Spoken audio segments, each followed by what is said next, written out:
Bueno, muy buenas tardes a todos. Les saluda Natalie Núñez. Nuevamente aquí a acompañarlos en la ponencia del día de hoy, el webinar que nos une el día de hoy. Como ven, el tema, torres de enfriamiento. Así que estamos muy felices de reunirnos esta tarde y presentarles pues al ponente que tenemos el día de hoy.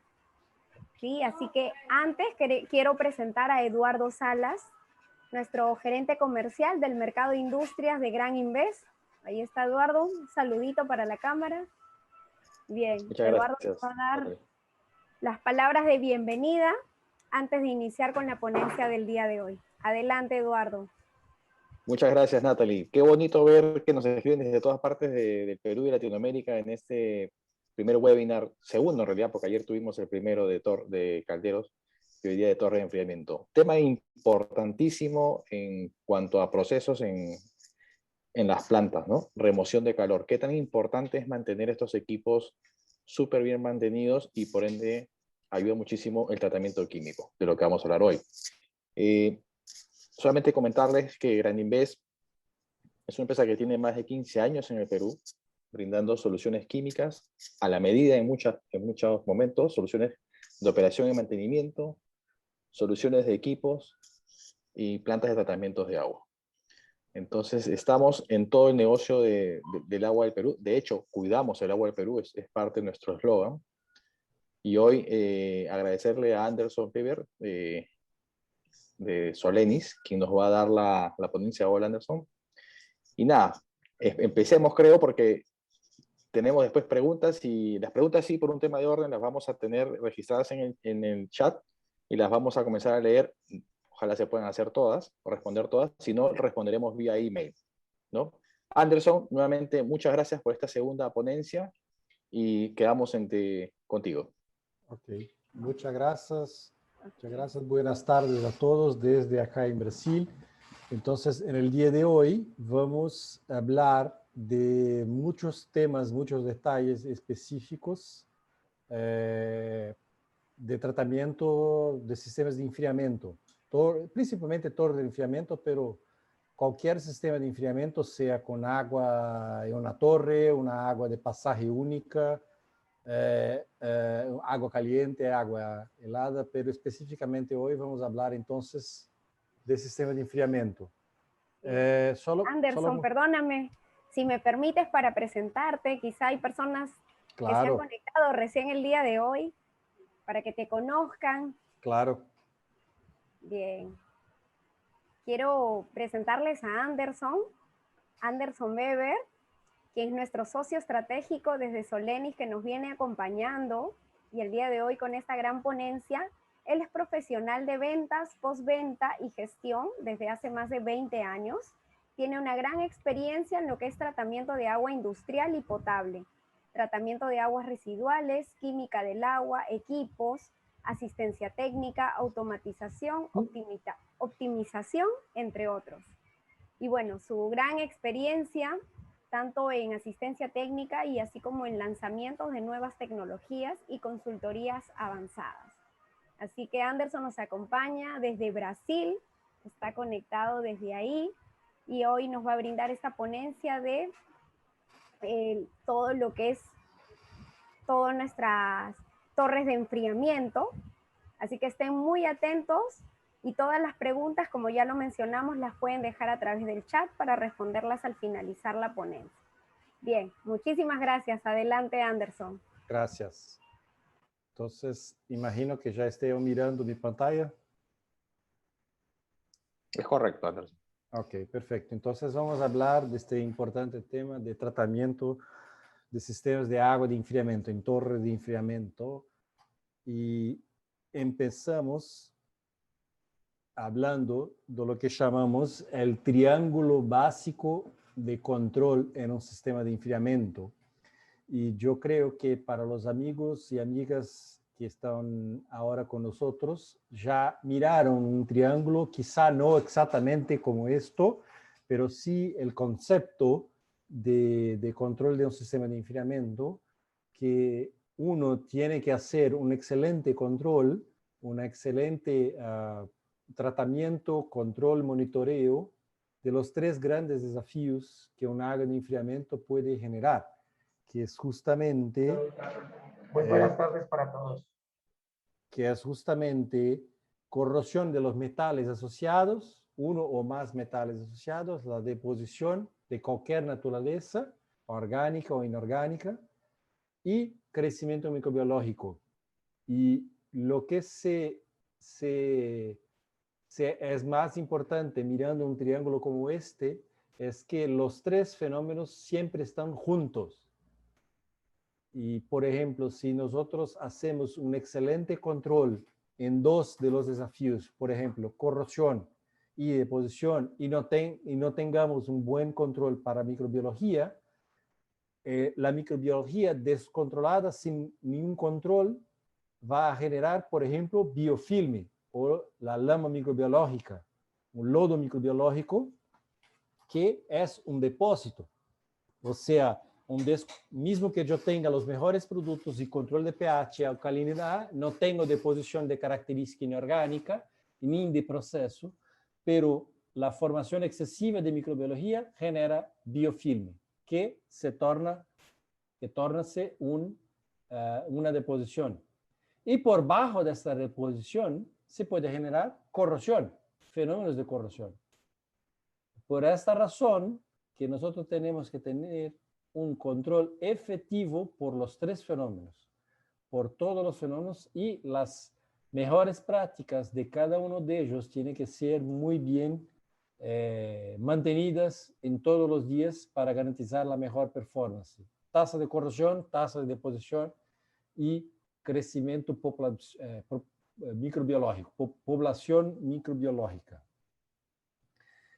Hablando específicamente del fenómeno de corrosión, hay diferentes variables que pueden maximizar o disminuir la tasa de corrosión de diferentes metales. Por ejemplo, datos de calidad de agua, pH, que es muy claro para nosotros que, por ejemplo, un bajo pH la agua se torna se queda muy corrosiva. Con un pH 4, por ejemplo, es muy corrosiva y es perniciosa para los metales en general, principalmente el acero al carbón, que es el metal más común, ¿no? Y mismo pH muy alto, por arriba de 10, 11, 12 de pH también es perjudicial para muchos metales, incluso acero al carbón. Algunos sólidos disueltos específicos. Ayer en Calderas hablamos de acumulación de algunos iones, como cloruros y sulfatos. Cloruros y sulfatos también pueden ser perjudiciales acá, pero no solamente ellos. Manganeso, por ejemplo, contra hierro es muy perjudicial. Aluminio, cobre, si hay cobre en la agua y así por adelante. Gases disueltos, y el principal gas disuelto es oxígeno disuelto, que seguramente es un agente oxidante. Sólidos suspendidos, vamos a hablar un poquito de sólidos suspendidos en un par de minutos,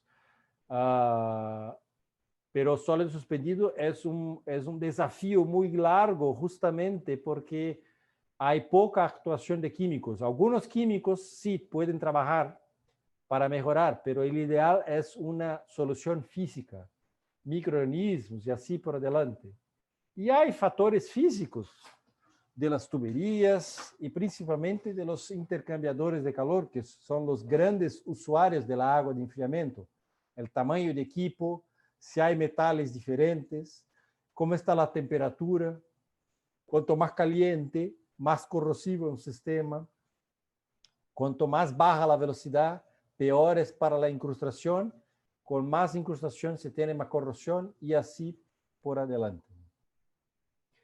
Hablando de niveles máximos permitidos, acá se encuentran los números más aceptos globalmente de tasas de corrosión de las principales metalurgias presentes en el sistema de enfriamiento. Los tres metales más comunes, claros, que puede ser que tenga otros metales, pero esos son los más comunes y son números para que tengan idea.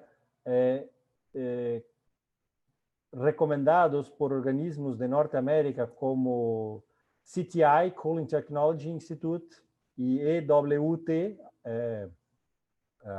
Associated Water Technologies. Y cuando hablamos, por ejemplo, de una torre de enfriamiento, a la tabla a la izquierda de esta lámina acá, miramos que generalmente se aplica un máximo de 2 o 3 MPI. MPI, como miramos de este lado, a la derecha de la lámina, es una medición directa de tasa de corrosión en un metal. Milésimos de pulgada por año, milos por año. Mil es una milésima parte de una pulgada.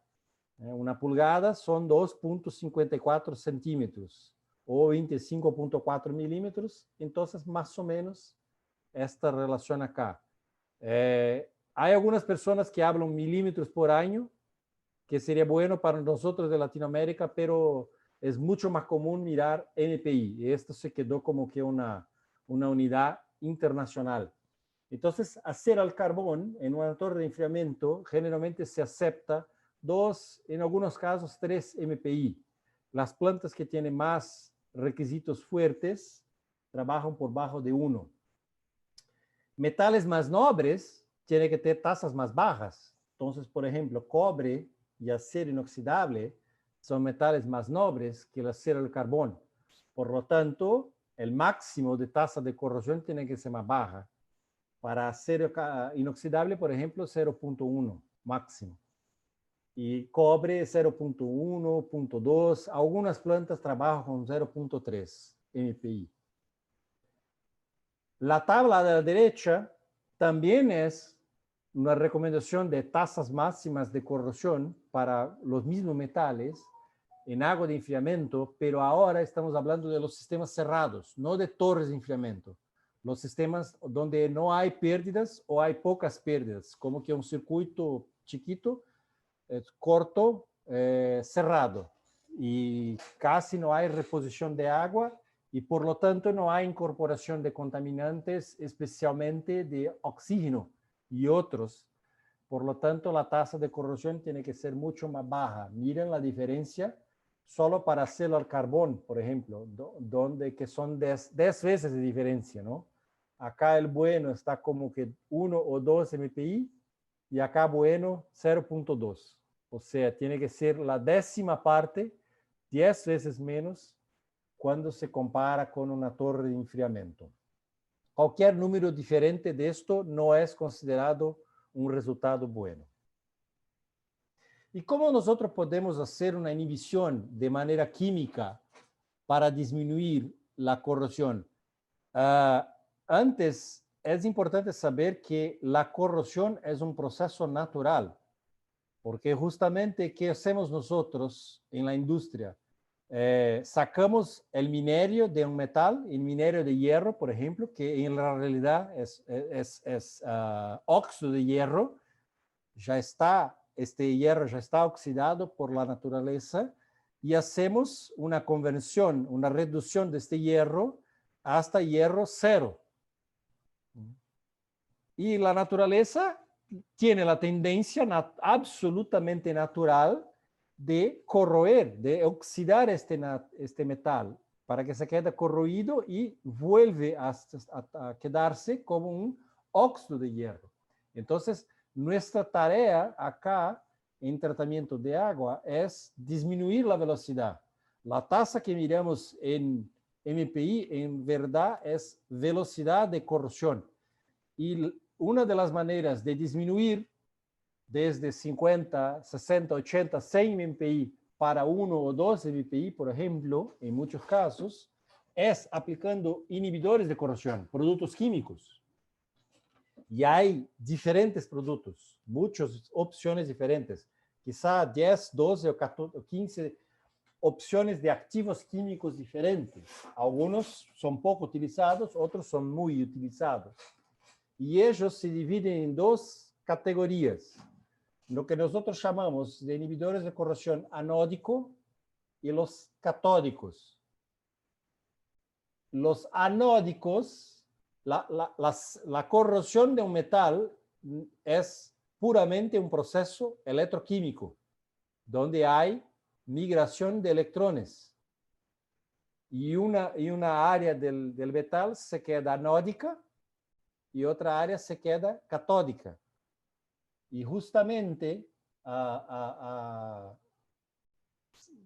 hay productos químicos, activos químicos diferentes que tienen más características de controlar por el lado anódico o por el lado catódico. Algunos también trabajan los dos, pero generalmente trabajan solo en un punto de la célula de corrosión. Ortofosfato posiblemente es el más conocido y el más barato en uso en nivel global. Y es un excelente inhibidor de característica anódica, justamente porque hace un complejo de hierro, un complejo de un óxido de hierro cambiado en el ánodo de la célula de corrosión, disminuyendo entonces la corriente eléctrica en esta célula de corrosión. Por el otro lado, un ejemplo, no es el único, solo un ejemplo clásico de un inhibidor de característica catódica, o sea, que trabaja en el cátodo de la célula de corrosión, es justamente zinc, un metal simple como zinc, pero hay muchos otros. En verdad, la mejor estrategia siempre es seleccionar dos inhibidores, uno para el ánodo y uno para el catódico. Claro que el tratamiento químico puede quedarse un poquito más caro, pero se garantiza los dos puntos de la célula de corrosión con baja tasa de corrosión. Y cuando se aplica dos diferentes inhibidores de corrosión, un catódico y un anódico, se tiene la optimización y la disminución máxima de las tasas de corrosión de un determinado metal. Acá, en este caso, estamos hablando de ligas, de aleaciones de hierro, ¿no? Acero y otros metales basados en hierro, ¿no? Y como podemos mirar acá, hay otras opciones. Hay algunos materiales bien conocidos, como por ejemplo el molibdato. Molibdato es un excelente inhibidor anódico, muy rápido, muy eficiente, pero tiene costo alto y generalmente no se aplica más en sistemas abiertos, torre de enfriamiento, pero se aplica mucho en sistemas cerrados, donde hay poca pérdida. Silicatos. Yo sé que las compañías de agua potable aplican muchos silicatos por las tuberías, por ejemplo, también es un inhibidor de característica anódica. Los polifosfatos tienen también, no son ortofosfatos, es un polifosfato, como por ejemplo hexametafosfato de sodio y otros productos así, tiene característica catódica. El ortofosfato, propiamente dicho, tiene característica anódica. Y hay otras moléculas más de desarrollo más reciente que tienen un costo asociado más alto, aún porque impregnan cero metales y poco fósforo, que tiene una característica buena sobre un punto de vista de medio ambiente, para efluentes finales de una fábrica, por ejemplo, de una planta industrial. Productos como basados en SRI. SRI significa en inglés inhibidor reductor de estrés, que es un conjunto de dos activos diferentes. Los dos son isentos de metal, no tiene molibdato, no tiene sílice, no tiene zinc, no tiene cromo, no tiene nada de eso. Y también tiene bajo fósforo. O sea, es una alternativa interesante para las plantas que le gustan trabajar con esta exigencia de nivel ambiental. Pero tiene un alto costo, desafortunadamente, hasta hoy, justamente porque es un desarrollo muy temprano, muy reciente. Y la ventaja de SRI es que tiene la capacidad de trabajar con los dos, a depender del pH. Si el pH está más alto o más bajo, tiene más característica anódica o catódica, ¿no? Específicamente hablando de cobre, cobre tiene una característica muy particular, muy diferente de las aleaciones de hierro, y por lo tanto hay algunos productos específicos para control de corrosión en ligas de cobre, perdón, en aleaciones de cobre, Admiralty, Brass y todo que tiene cobre que puede sufrir también con corrosión. Y los grupos de productos que hacen el control de corrosión en cobre son llamados Azol. Son los mejores productos hasta los días actuales, azoles, diferentes moléculas azoles. Algunas sufren con la presencia de cloro, otras no sufren con la presencia de cloro, unas son más reactivas en pH más alto, otras en pH más bajo y así por adelante, pero todas son de la misma familia de azoles.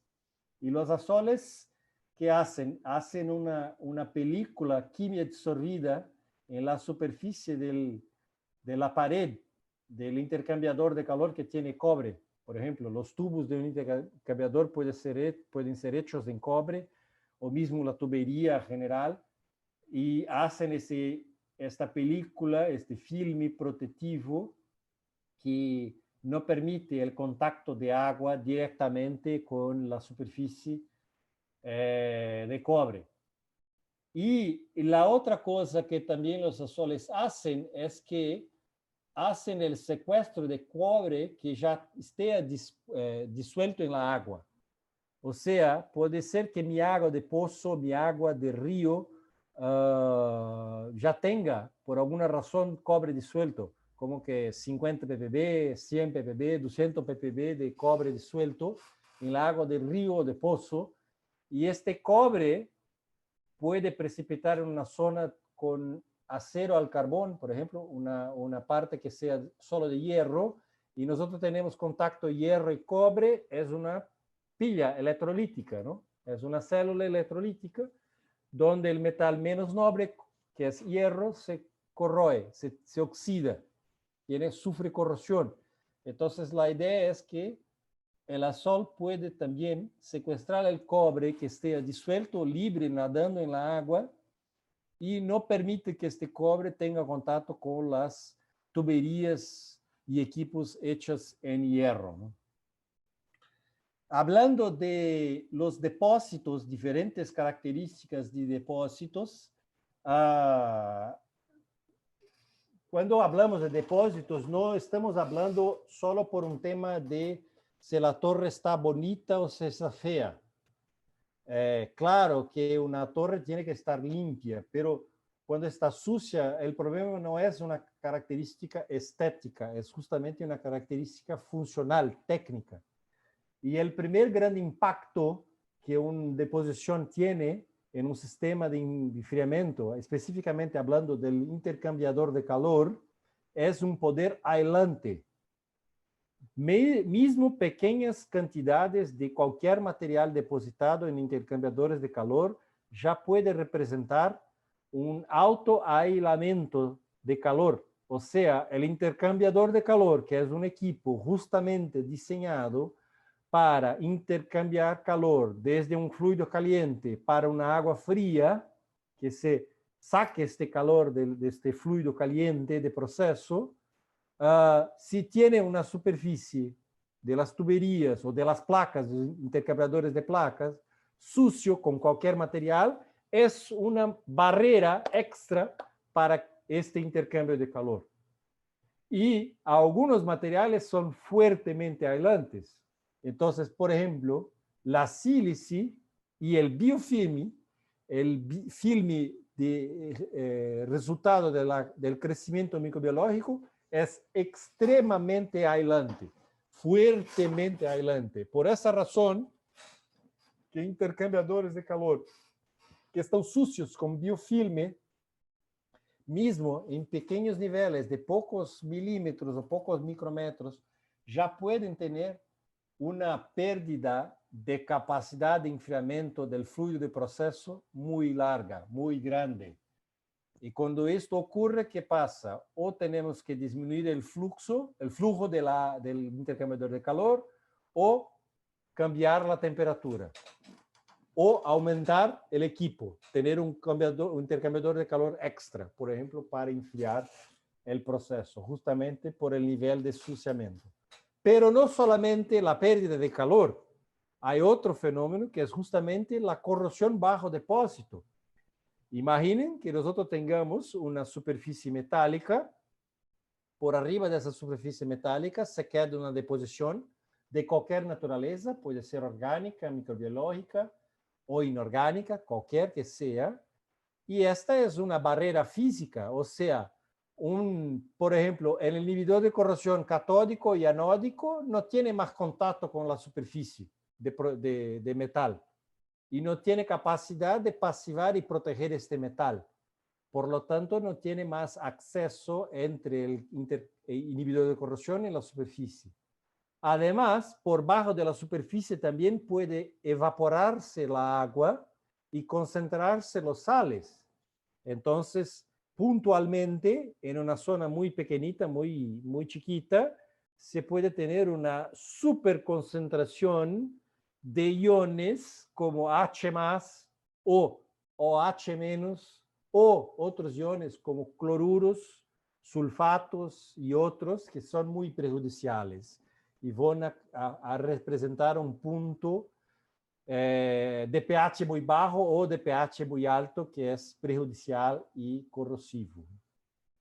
Hablando específicamente de deposiciones diversas, solo para que tengan una idea, cuando las personas hablan de incrustación, generalmente estamos hablando de minerales, sales minerales que se incrustan como carbonato de calcio, silicato de magnesio, óxido de hierro, fosfato de calcio, sulfato de calcio y así por adelante, que siempre están relacionados con una superconcentración, o sea, un exceso de estos materiales, o un cambio de pH, o una temperatura exagerada, o una velocidad muy baja y así por adelante. Y son materiales difíciles para ser limpios. Si hay una incrustación de carbonato de calcio, seguramente tú necesitas una limpieza ácida para hacer la remoción de este material. Por otro lado, lo que llamamos de deposición, generalmente estamos hablando de materiales que son más fáciles de ser limpios, ¿no? Con las manos o mismo con un hidrojato, ¿no? O un hidro lavado, se puede hacer la limpieza de las tuberías. Entonces son una característica de aceites y grasas, crecimiento microbiológico, sólidos suspendidos y así por adelante. Algunos controles físico-químicos son importantes para se prevenir la deposición, la incrustación también. Algunos son ítems muy conocidos de todos que trabajan con agua de enfriamiento, como por ejemplo el índice de Langelier, que es un índice que se estima el potencial de incrustación por carbonato de calcio. Y carbonato de calcio es quizá el sal más común incrustante en sistemas de enfriamiento, en intercambiadores de calor. Es una fórmula matemática larga, pero simple, de primera orden, donde se calcula con algunos datos simples como pH, alcalinidad, nivel de calcio, así por delante. Solo un punto de atención acá, que muchas personas, por lo menos en Brasil, no sé cómo es en Perú, por lo menos en Brasil muchas personas se olvidan y utilizan la temperatura del agua de la torre. Y el más adecuado es que para el cálculo tiene que ser la temperatura máxima del sistema, que es justamente la temperatura de película del intercambiador de calor más crítico, que puede ser 60, 70 grados Celsius. Y la razón para esto es que carbonato de calcio se queda más insoluble si la agua está más caliente. Carbonato de calcio está mucho más insoluble a 70 grados Celsius si comparado a una otra agua con 25 grados Celsius. Por esta razón, tenemos que utilizar la temperatura más crítica, más alta de un sistema. Y cuanto más alto este número, más incrustante de carbonato de calcio una agua es. Otro índice importante que se puede tener interés en aplicar y mantener un control, discúlpame, es el índice de saturación de fosfato de calcio, sea para aguas que son ricas en fosfato o mismo para aguas que utilizan fosfato, porque como miramos antes, fosfato puede ser una opción de inhibidor de corrosión, pero exceso de fosfato puede ser mal. Es como que medicamento para nosotros, ¿no? Una aspirina en una dosis baja es bueno, pero una dosis exagerada es malo para nosotros. Y acá es lo mismo. Entonces, es interesante. También es una ecuación matemática simple, es larga, pero simple, de primera orden, con datos simples también. Se puede calcular y generalmente se recomienda trabajar en este índice por bajo de 1.0, en algunos casos excepcionales hasta 1.2, 1.3, no más que eso. Otros índices específicos, como también conocidos como índice de Larson's Code, que es un índice de, que puede prever cuál es la capacidad corrosiva típica de una determinada agua por la proporción de cloruros y sulfatos versus la alcalinidad del agua. Cloruros y sulfatos son iones ácidos, ¿no? Porque puede se generar ácido clorhídrico y ácido sulfúrico de manera puntual, ¿no? En una área muy chiquitita, muy pequeña. Y la alcalinidad tiene característica contraria. La alcalinidad justamente es de característica alcalina.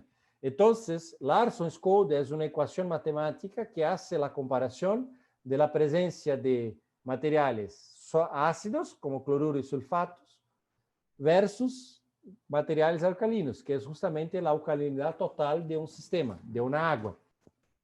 Y a depender de este resultado matemático, se puede tener más tendencia, no es una certeza, pero una tendencia de una corrosión generalizada por toda la superficie o localizada.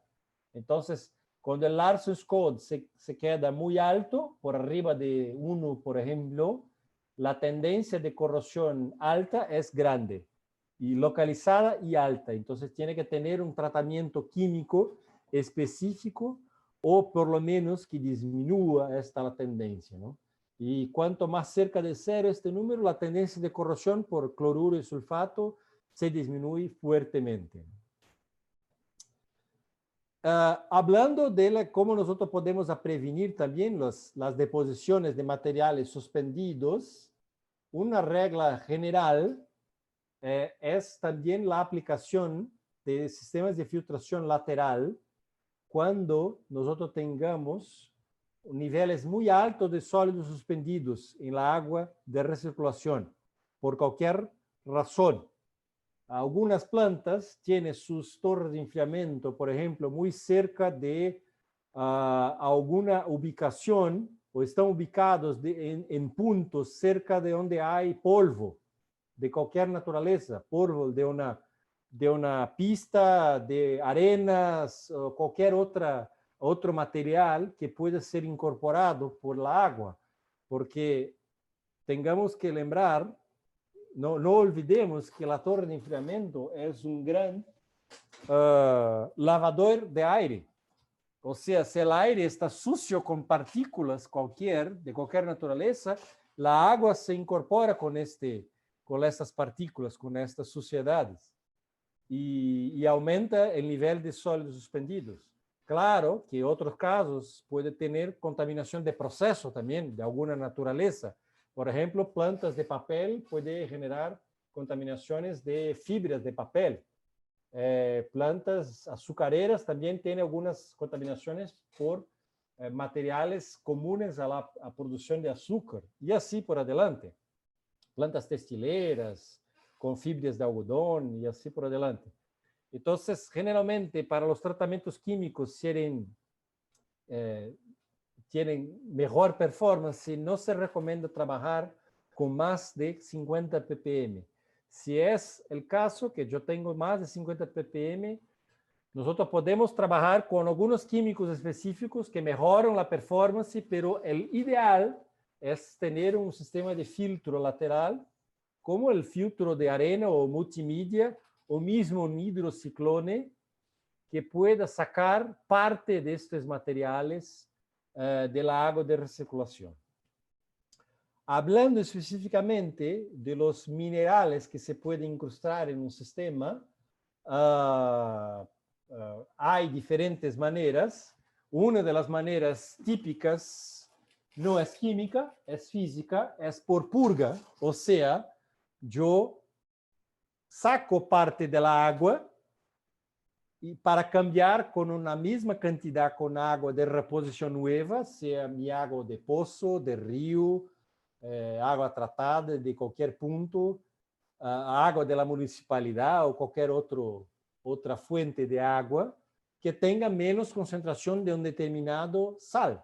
Entonces, por ejemplo, si la agua tiene máxima capacidad de solubilizar, por un ejemplo hipotético acá, 1000 ppm de carbonato de calcio, y ya estoy cerca de 1000 ppm, yo hago una purga de la torre, cambio por la misma cantidad de agua, X metros cúbicos o X litros, de una otra agua que tiene 100 ppm de carbonato de calcio. O sea, no ultrapaso, no paso del límite máximo. La otra manera es química, que es justamente la adición de un producto que tenga capacidad de hacer modificación cristalina de este material. O sea, tiene la capacidad de cambiar cómo se forman los cristales de estos sales, carbonato de calcio, sulfato de calcio, sílice, silicatos, óxido de hierro, etcétera, etcétera. Diferentes sales que pueden ser muy incrustantes en un sistema de enfriamiento, se modifica este cristal y se aumenta la máxima solubilidad de un determinado material. Entonces, por ejemplo, sin producto químico se puede llegar en un determinado sistema a 300 ppm de carbonato de calcio. Y con la dosis de 10 ppm de un activo químico se puede llegar a 1000. Entonces, este cambio desde 300 hasta 1000 representa que yo tengo más bajo consumo de agua, porque no necesito purgar tanta agua, hacer tanta purga en la torre de enfriamiento para cambiar por agua nueva. Estos gráficos en 3 dimensiones que estamos mirando acá son excelentes herramientas que nosotros podemos tener cuando hacemos una evaluación en un determinado sistema, hasta qué nivel máximo de ciclos de concentración podemos trabajar antes que tengamos alguna falla, por ejemplo, por carbonato de calcio, o fosfato de calcio, o sílice, o cualquier otro material.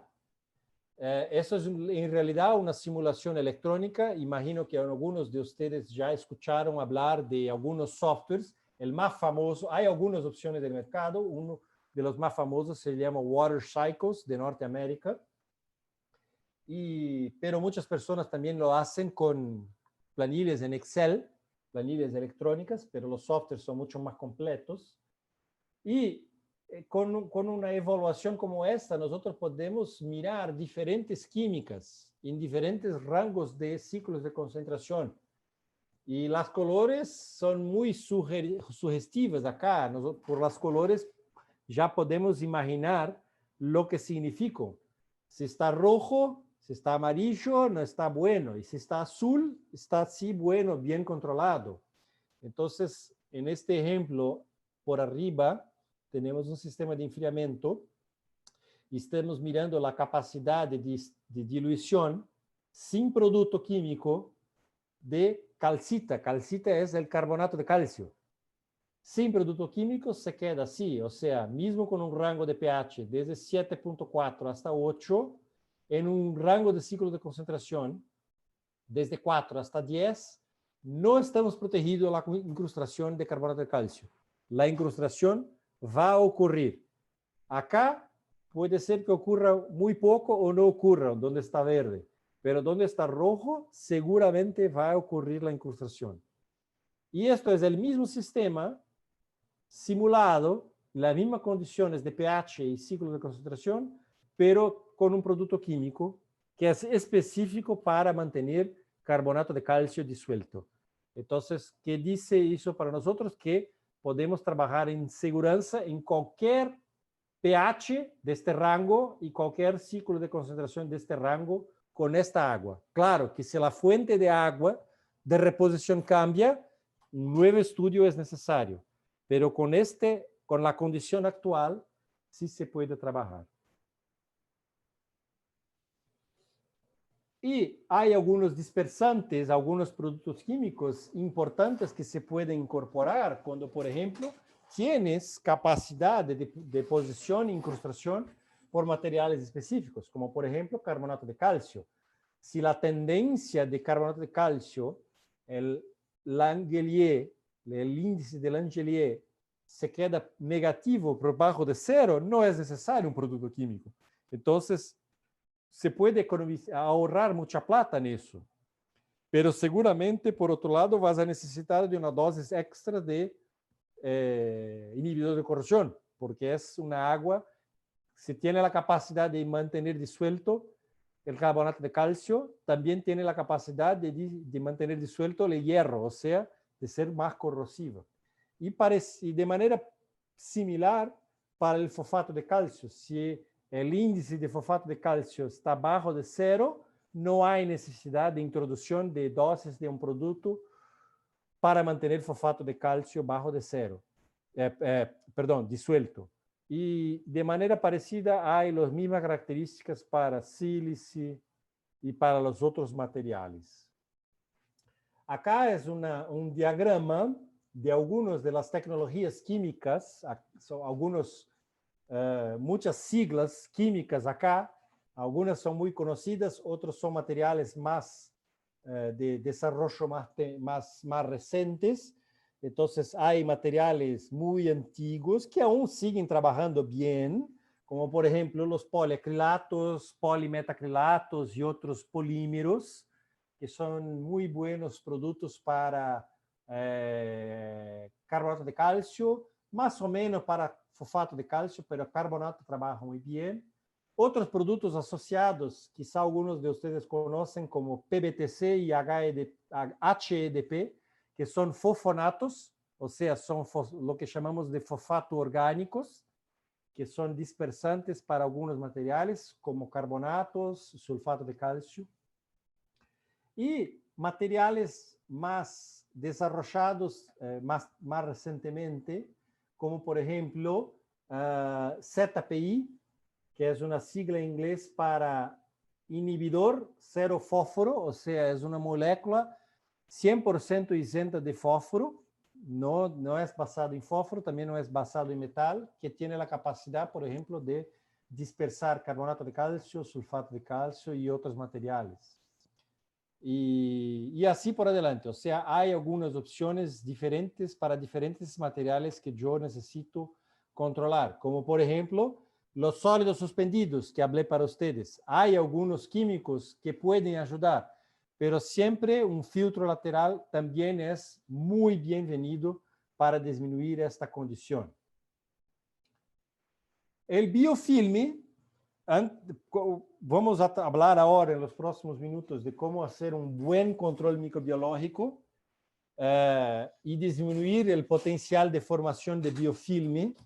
Pero antes vamos a comprender por qué biofilme es tan pernicioso, es tan malo para cualquier sistema de enfriamiento. Porque justamente tiene, lo que miramos en el ortográfico, un aislamiento muy fuerte, se puede generar puntos de corrosión bajo depósito también. Y además, miren cómo que la formación de biofilme puede ser muy rápida. La velocidad de formación y de ensuciamiento, si hay un descontrol, es muy rápida. En pocos minutos, las pequeñas colonias crecen de manera descontrolada por un determinado sistema, por todo el sistema, o quizá en algunas áreas específicas de un sistema. Y en pocos días ya se empieza a mirar pequeños flocos. Para los amigos que trabajan acá en tratamiento de efluentes, imaginen algo parecido, alguna cosa parecida con que tenemos en las plantas de tratamiento biológico de efluentes. En la verdad, lá nosotros en este punto queremos en efluentes que la microbiología crezca, ¿no? Que tenga desarrollo, ¿no? Acá no, acá es el revés. Entonces, en pocos días, sí, también ya empezamos a tener alguno crecimiento de pequeñas colonias en hasta una semana, 5, 7, 8 días, se puede tener ya a formación de algún lodo, alguna precipitación, justamente lo que nosotros llamamos de EPS, que es un polisacaridio. En la realidad es un azúcar generado naturalmente por las bacterias, algunas más, otras menos, principalmente las aeróbicas generan este polisacaridio, que es un producto natural de su crecimiento y su metabolismo. Y también que es el biofilme. Este polisacaridio en realidad es el biofilme que tanto nosotros queremos no permitir que sea creado. Y en un poco más de días, este biofilme puede se quedar muy grande, muy largo, muy grueso incluso, se quedar por diferentes áreas del sistema, en especial las áreas más calientes y de baja velocidad, justamente porque con baja velocidad se decanta más fácilmente, porque son sólidos suspendidos, ¿no? Y si hay deposición, se empieza también a tener contacto directo con otros materiales, como por ejemplo materiales de característica inorgánica que se pueden agregar a estos puntos también. Y después de un poco más de tiempo, naturalmente hay un crecimiento muy exagerado y el propio polisacárido, el propio biofilme, se queda roto, puede se quedar roto y sácase naturalmente, y especialmente en puntos donde hay algún flujo de agua, se saca y nosotros miramos pedacitos o pedazos largos de biofilme nadando por la agua, hasta que se encuentre en algún otro punto, y esto tiene material muerto, bacterias muertas, pero una gran cantidad de bacterias vivas también. Y hasta que llegue a un otro punto, generalmente de baja velocidad, de poca circulación de agua, donde puede agregarse y tener un nuevo punto de crecimiento. Esto es el biofilme que nosotros tanto queremos controlar y garantizar que esté por bajo de límites máximos aceptables. ¿Y cómo es posible disminuir la formación de biofilme? Sobre un punto de vista químico, de productos químicos que se pueden utilizar, la mejor estrategia siempre es una combinación de 3 categorías diferentes de productos químicos. 2 categorías diferentes de biocidas. La primera categoría es lo que llamamos de un biocida oxidante. Y acá hay muchas opciones. Hay casi 10 o 12 opciones químicas diferentes. Y estamos hablando de una reacción, productos que hacen reacción química directa, o sea, queman la bacteria y los otros microorganismos. Es una reacción química directa del activo químico, como por ejemplo el cloro, en la superficie de la bacteria o otros microorganismos. La otra categoría de biocidas los llamamos de biocidas no oxidantes, justamente porque no hacen reacción química como hace el cloro, el bromo, el dióxido de cloro y otros materiales. No es una reacción química contra el microorganismo, son diferentes procesos de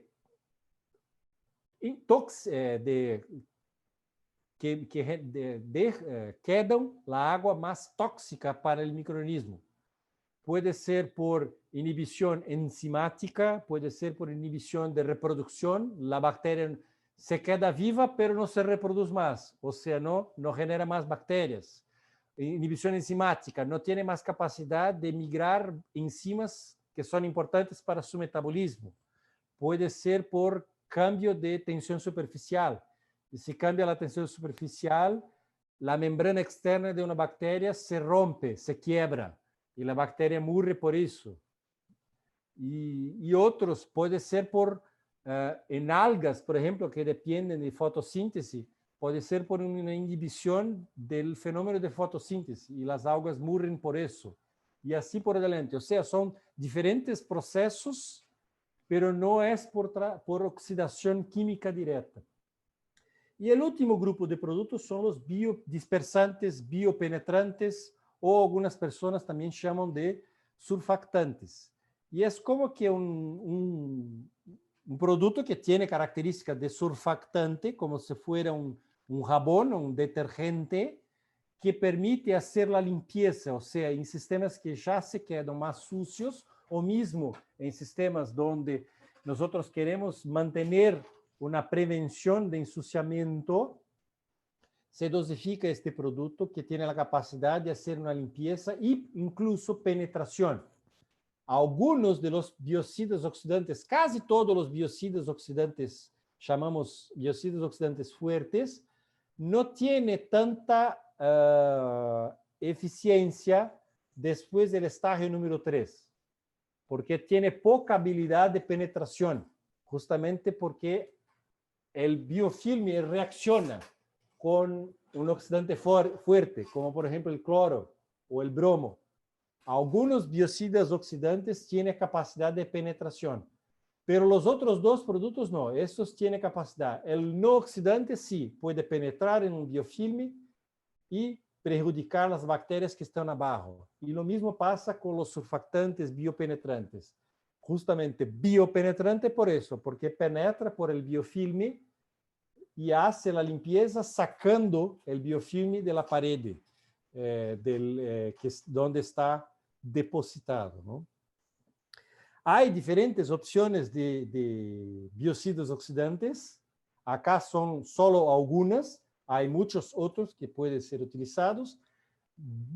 Una buena parte de los biocidas son basados en cloro. Entonces, cloro gas, hipoclorito de sodio, hipoclorito de calcio, isocianurato de sodio, bromocloro y dantoína y así por adelante. Los basados en bromo, que sea bromo estabilizado, también el bromocloro y dantoína y así por adelante.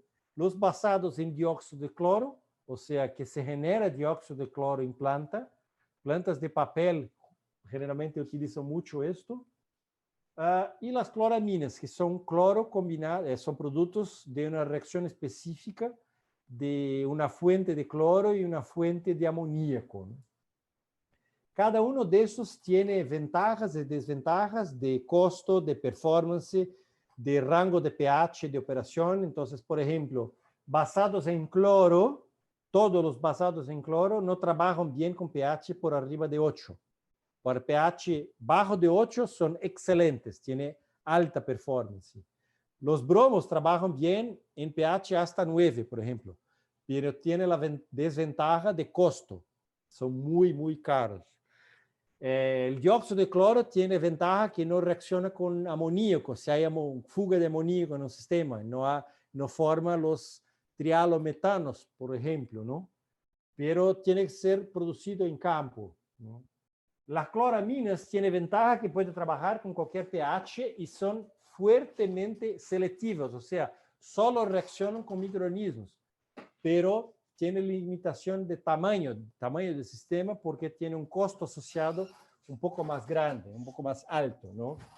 Por el otro lado, tenemos la categoría de los biocidas no oxidantes y hay también 8 o 9 diferentes moléculas usadas em nível global. Acá só tem algumas das mais comuns que se pode utilizar para melhorar a performance de controle de alguns microorganismos específicos.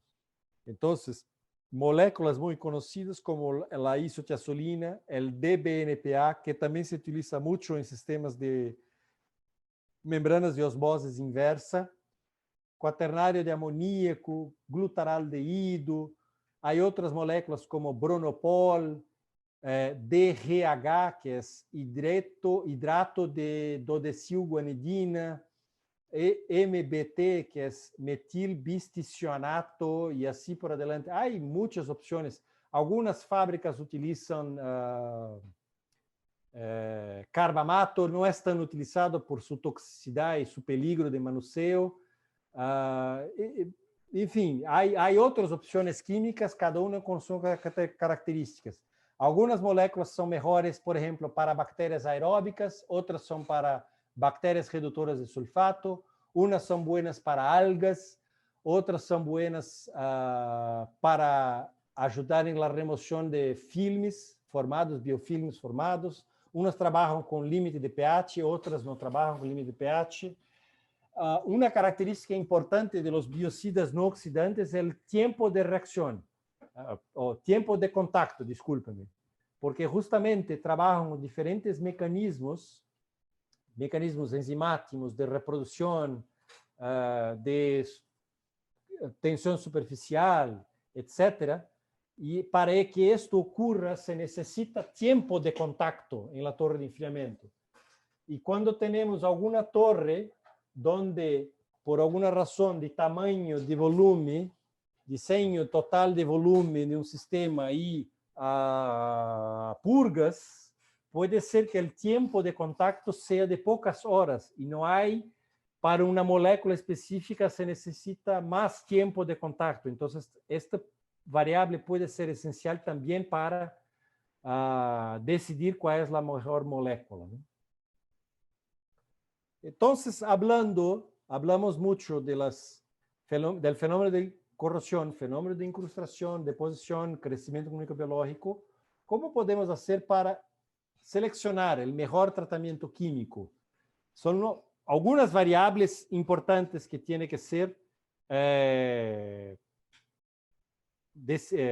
ser consideradas para que uno defina la necesidad específica de algún producto químico y su dosis también. Entonces, por ejemplo, para los inhibidores de corrosión, si nosotros hacemos dosis más altas de un inhibidor de corrosión, se disminuye la corrosión aún más. O sea, si yo quiero trabajar en acero al carbón con máximo 0.5 mPi de corrosión, yo tengo que tener en mi cabeza de que voy a gastar más plata, más dinero, voy a invertir mucho más dinero en inhibidor de corrosión. Si yo quiero trabajar hasta 1 mPi de corrosión, de tasa de corrosión, mi consumo de inhibidor de corrosión puede ser más pequeño, puede ser más bajo. Entonces, es una relación directa. Y al mismo tiempo, una exagerada dosis de algunos inhibidores se puede generar también incrustaciones. Entonces, este balance también es hecho cuando se hace la selección de un programa de tratamiento. Ciclos de concentración y pH son absolutamente esenciales, importantísimos, sob un punto de vista de determinar cuál es el nivel máximo de un determinado material. Por ejemplo, sílice, el calcio y magnesio se puede trabajar en niveles bien altos. En muchos casos hasta 1000, 2000 ppm de calcio, por ejemplo. Pero sílice aún sigue siendo un limitante más bajo. 180, 200 ppm, en algunos casos 300 ppm de sílice máxima, algunos casos extremos con alguna combinación de pH y producto químico. Entonces, por esta razón que el control de ciclos puede ser esencial. Pero no solamente estos. Puede ser que tu agua tenga algún contaminante específico por alguna razón. Aluminio, cobre, Cloruro. Cloruros son muy perniciosos para aleaciones de acero inoxidable, por ejemplo. Y hay algunos fabricantes de intercambiadores que tienen restricciones severas, muy fuertes, muy bajas de cloruros para equipos hechos en acero inoxidable. Entonces puede ser que hay una limitación de ciclos, no por calcio, no por sílice, sino por hierro, pero por cloruros, por un tema de acero inoxidable.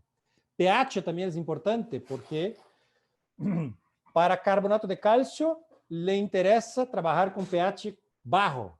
Con pH bajo, el carbonato de calcio se queda más solubilizado. Para sílice es al revés. La sílice le gusta se mantener disuelta en pH más alto, 8.5 por ejemplo. Entonces tiene que tener un balance en cuál es el nivel de pH. El pH también es importante para el biocida.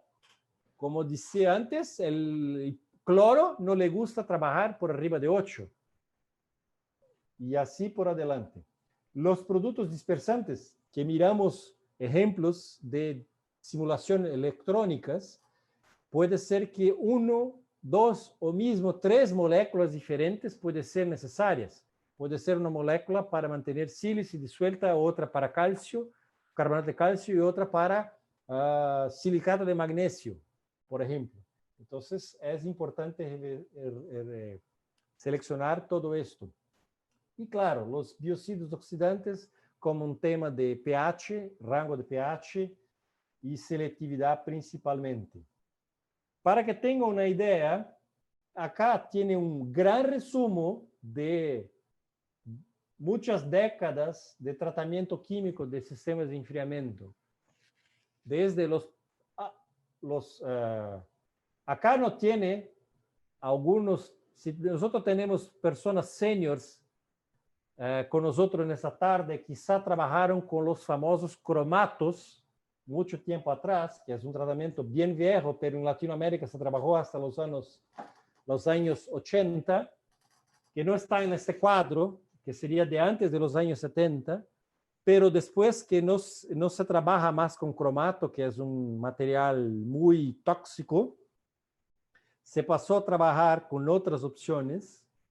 Y acá está una evolución hasta los días actuales, donde el más moderno, el más nuevo, opciones de tratamiento químico para sistemas de enfriamiento son lo que nosotros miramos sobre un punto de vista de control de corrosión, inhibición de incrustación.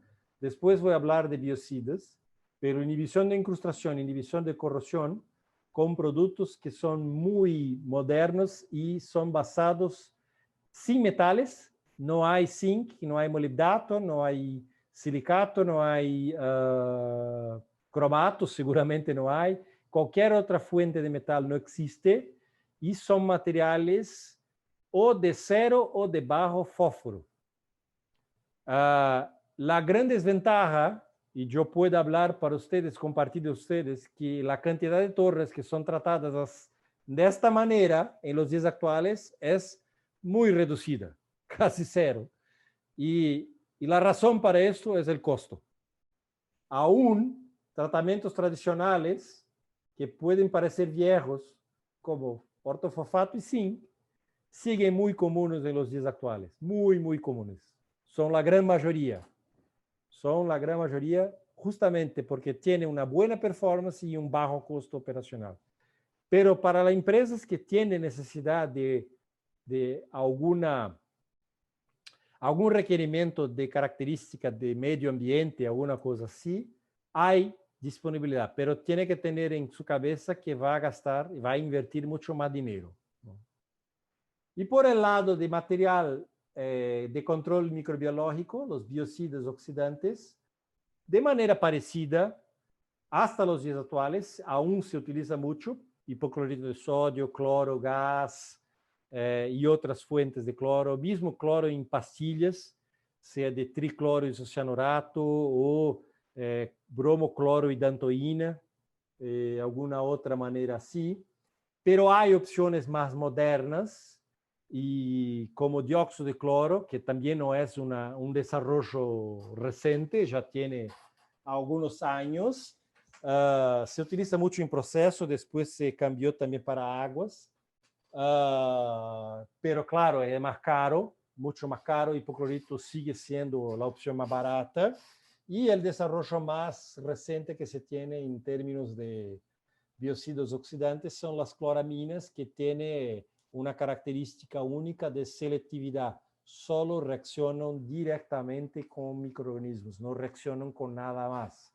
Por eso tiene una performance de protección contra microorganismos mucho más alta, pero al mismo tiempo tiene un costo asociado también más alto. Entonces, por esta razón, no es recomendado para todos los sistemas, ¿no? Hablando específicamente de los tratamientos químicos para combate a corrosión, para control de corrosión, uno de los más característicos hasta los días actuales, que aún se utiliza, justamente porque es bueno, tiene excelente performance y bajo costo, es lo que llamamos de fosfato neutro, que se trabaja con pH 7.8, máximo aceptable 8.0. Sería un límite máximo de trabajo de pH. Se trabaja entonces con generalmente ortofosfato, que es un excelente inhibidor análico. De 2 ppm hasta 20 ppm.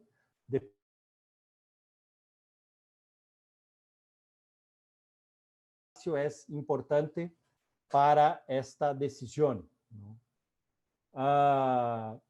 Y es necesario también un poquito de dispersante específico para metales diversos, carbonato de calcio y así por adelante. Es posible tener tasas de corrosión muy bajas, muy cerca de cero, muy cerca de cero para ese tipo de tratamiento. Hay otras opciones con fosfato en pH más alto. En este caso no se recomienda trabajar, por ejemplo, con zinc. Zinc generalmente no es una opción porque zinc se queda más insoluble, muy insoluble en pH alcalino, pero hasta un pequeño límite es posible trabajar. Puede ser necesario trabajar con niveles bajos de fosfato, entonces, como estamos trabajando en la zona alcalina, el fosfato se queda más insoluble también y generalmente las dosis son mucho más bajas y se necesita más dosis de más residual de dispersante, justamente porque estamos trabajando en un sistema mucho más con mucha más chance de incrustar, ¿no? Y los sistemas que son completamente alcalinos, y acá estamos hablando desde pH 8 hasta en sistemas muy críticos pH 9.2, pero en la gran mayoría se trabaja 8.2 hasta 8.6, 8.8, alguna cosita así. Entonces, ustedes ya pueden imaginar que como el pH está muy alto, algunos materiales se quedan mucho más insolubles, como los materiales basados en calcio y magnesio, por ejemplo, que a ellos no les gusta un pH alto, ¿no? Entonces, algunos controles específicos, como el índice de Legelier y el fosfato, índice de saturación de fosfato, puede cambiar un poquito, y PSI, índice de saturación de fosfato, se puede trabajar excepcionalmente en pH, en nivel hasta 1.3 de este índice, ¿no?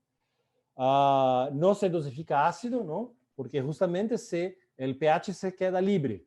No hay necesidad de controlar el pH, justamente el pH va a ser el pH natural de la concentración de la agua de reposición. Y no se recomienda zinc. En hipótesis alguna, con pH alto, 8.5, no se debe trabajar con zinc porque se puede perder intercambiadores de calor por completo por la incrustación exagerada de hidróxido de zinc. ¿Okay? Y en una condición de pH muy alta es importante dosar dispersantes específicos de alta capacidad. Terpolímeros son las mejores opciones, o sea, es un polímero que tiene 3 grupos funcionales distintos para trabajar con diferentes materiales incrustantes, ¿no? Y en dosis altas. Los más modernos que hablamos, que son los tratamientos isentos de fosfato, que no tiene fosfato, no tiene fósforo, para las compañías que exigen, tiene como requerimiento que no puede trabajar con metales como zinc, molibdato y otros, y tampoco quieren trabajar con fosfato. Una vez más, esto es un caso muy específico y tiene un costo asociado alto, aún, desafortunadamente. Quizá en un futuro corto este costo va a bajar con el desarrollo de otras tecnologías, ¿no? Aún sigue también con la necesidad de un poco más de dispersante para sólidos suspendidos, metales, carbonato de calcio y quizá sulfato de calcio también y otros materiales. Sílice también, si sílice es un problema, se puede necesitar una dosis extra de un dispersante específico para sílice y así por adelante.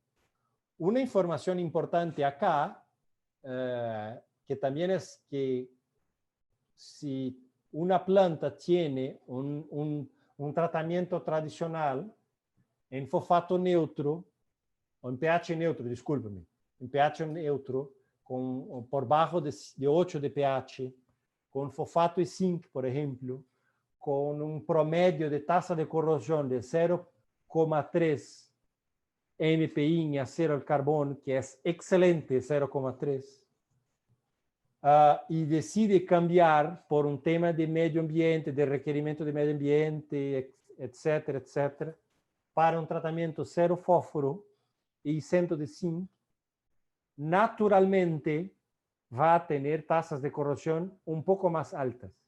Entonces puede ser que sale desde 0,3 hasta 1, por ejemplo, o quizá un poquito más de 1, porque sí, son productos más amigos del medio ambiente, pero no tienen la misma performance que tienen los programas más viejos y más utilizados hasta los días de hoy. Por lo menos hasta este momento, siempre se mide un poquito más de tasa de corrosión. Entonces, si esto es permitido por una planta, se puede hacer este cambio naturalmente después.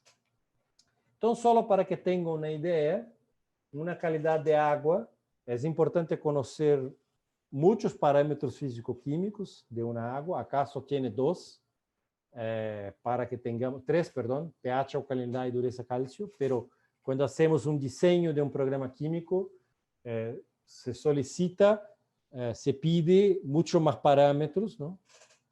Solo un ejemplo rápido acá. Entonces, pH de agua de reposición, make-up, agua de reposición, 7.5, alcalinidad total 50, calcio 40 ppm como dureza de calcio. Y no hay limitación de sílicos por otros parámetros, o sea, no hay limitación para sílice, hierro, aluminio, magnesio, manganeso, etcétera, etcétera. Solo un ejemplo hipotético acá. Entonces, para diferentes programas químicos, diferentes opciones de programas químicos, desde el fosfato neutro hasta cero fosfato, cero fósforo, acá se quedan las opciones. Entonces, desde aplicación de ácido, claro, porque una agua con 7.5 de pH y 5 ciclos de concentración, el pH se queda alcalino. Entonces, para mantener el pH más bajo, se necesita una dosis continua de ácido sulfúrico. Esto no hay cómo impedir esto, ¿no?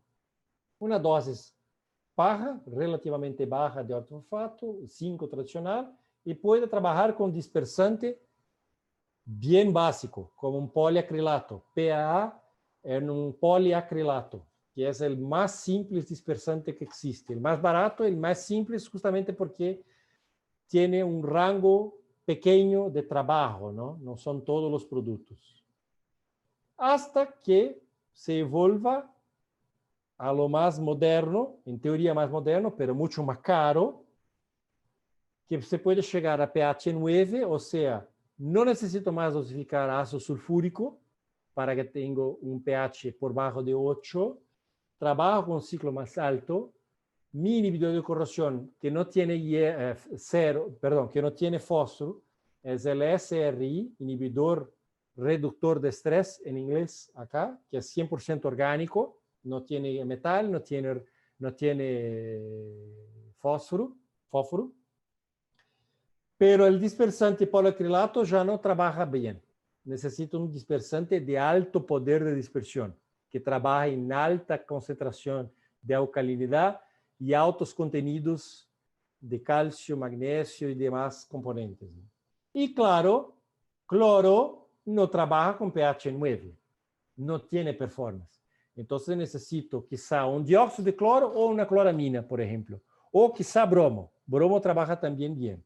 La cloramina es solo un ejemplo, pero dióxido de cloro y bromo también puede trabajar. Entonces, mira cómo hay diferentes opciones y también el costo para invertir puede ser determinante, puede ser importante para determinar cuál es la selección de un determinado programa químico, ¿no?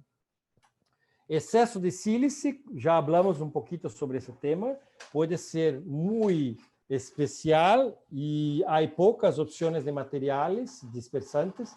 Generalmente los químicos mejores son basados en fosfonatos, algunos fosfonatos específicos, pentafosfonatos ou outros produtos são os melhores dispersantes para sílice. Poliacrilato, metacrilato não trabalham bem em sílice.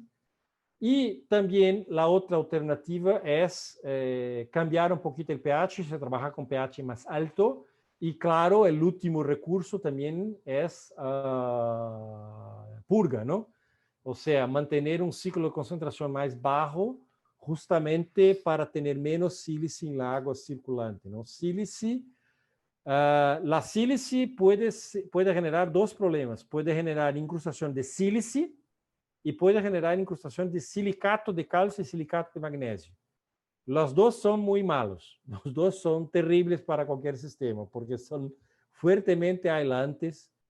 Pero específicamente sílice es un problema para el relleno de la torre y silicato es un problema para el intercambiador por la diferencia de temperatura, ¿no? Acá para que tengan una idea, ¿no?, de la solubilidad de sílice por el pH, ¿no? Entonces, el pH más neutro, desde 7 hasta 7.5 o un poquito más de 7.5, la sílice tiene poca solubilidad. Entonces, una alternativa es trabajar con un pH un poquito más alto, por arriba de 8, si es posible, considerando los otros parámetros, claro, ¿no? Ya en este punto, entonces, se aumenta la solubilidad de sílice también, junto con materiales específicos, un dispersante específico, ¿no? Entonces, acá hablaba incluso de la sílice, la diferencia de sílice y silicatos, ¿no? Los silicatos no le gustan una temperatura alta, por eso que los silicatos son problemas en las superficies de los intercambiadores, y la sílice no le gusta temperatura baja, las temperaturas frías, por eso que la sílice se puede incrustar en lo que llamamos de cámara fría de la torre de enfriamiento, en la parte baja de la torre de enfriamiento, donde ela tiene generalmente la temperatura más baja de todo el sistema, ¿no?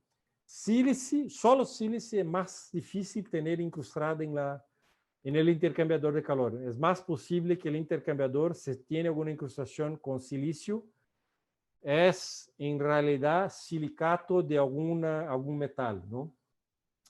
Este nombre comercial que tem acá, Meroil 710, es un producto basado en un pentafosfonato que tiene alta capacidad de solubilizar la sílice. Entonces, sistemas que tienen sílice alta y pH bajo, se recomienda una dosis extra que puede ser de 5 a 10 ppm de este producto para disminuir la posibilidad de incrustación de sílice y silicatos, ¿no?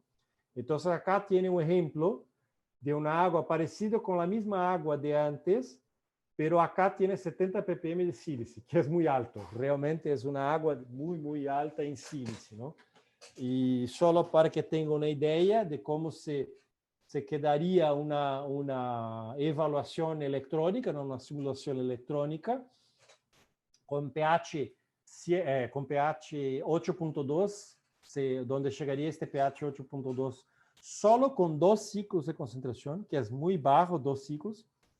O sea, tengo muchas purgas en mi sistema para tener solo 2 ciclos de concentración. Me quedaría con un resultado bien, pero con mucho más consumo de agua, ¿no? Y con un pH por bajo de 7.8, trabajando con ácido sulfúrico, sí se puede tener mucho más ahorro de agua, pero por el otro lado también tiene más potencial de incrustación de sílice. Entonces, esta es la decisión económica que tiene que ser hecha en la planta, ¿no?